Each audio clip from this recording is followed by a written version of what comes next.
வணக்கம் ஓவியா. ஆந்திராவிலிருந்து 5 பக்தர்கள், அதாவது ஐயப்ப பக்தர்கள் ராமேஸ்வரத்தில் சாமி தரிசனம் செய்வதற்காக ஒரு காரில் ராமேஸ்வரம் நோக்கி வந்துள்ளார்கள். இவர்கள் ராமநாதபுரம் மாவட்டம் கீழக்கரை அருகே இன்று அதிகாலை 3 மணி அளவில் ஈசிஆர் சாலை ஒன்றில் உள்ள ஹோட்டலில் காரை நிறுத்திவிட்டு அங்கு தூங்கிக் கொண்டிருந்திருக்கின்றார்கள். அப்போது கீழக்கரையைச் சேர்ந்த கார் ஒன்று ஏர்வாடியிலிருந்து கீழக்கரை நோக்கி 7 பேருடன் வந்து கொண்டிருந்த போது நின்று கொண்டிருந்த ஆந்திராவைச் சேர்ந்த காரின் பின்புறம் வேகமாக வந்து மோதியதில் 4 பேர் சம்பவ இடத்திலேயே உயிரிழந்தனர். ஒருவர் உயிருக்கு ஆபத்தான நிலையில் சிகிச்சைக்கு அனுமதிக்கப்பட்டுள்ளார்.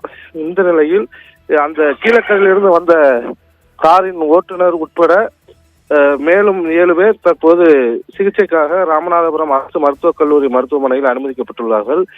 ஆந்திராவைச் சேர்ந்த 5 பேரும் வெவ்வேறு பகுதியைச் சேர்ந்தவர்கள் என்பதும் நண்பர்கள் என்றும் கூறப்படுகின்றது. இவருடைய முழு விவரம் இன்னும் கிடைக்கப்பெறவில்லை. போலீசார் தற்போது விசாரணை செய்து வருகிறார்கள். நின்று கொண்டிருந்த கார் மீது கீழக்கரையைச் சேர்ந்த கார் மோதியதில் இந்த கோர விபத்தானது நடைபெற்றுள்ளது. மேலும் இந்த விபத்து குறித்து தற்போது கீழக்கரை போலீசார் வழக்கு பதிவு செய்து விசாரணை நடத்தி வருகிறார்கள்.